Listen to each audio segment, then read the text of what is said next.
Taman Putropang adalah sebuah taman kerajaan Aceh Darussalam yang dahulunya didirikan oleh Sultan Iskandar Muda. Taman ini didirikan pada tahun 1607 sampai 1636 untuk permaisurinya yang bernama Putropang.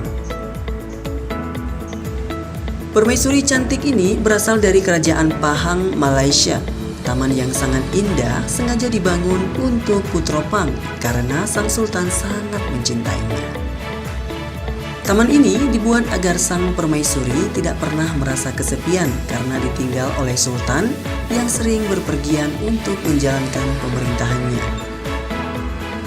Lokasi Taman Putropang bisa kamu temukan di Sukaramai, Baitur Rahman, Kota Banda Aceh, dan berdekatan dengan wisata gunungan yang juga didirikan oleh Sultan Iskandar Muda.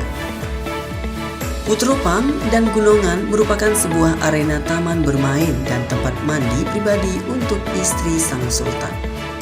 Taman Putropang adalah saksi sejarah kekuatan cinta dan simbol cinta dari Sultan Iskandar Muda kepada ratu yang cantik.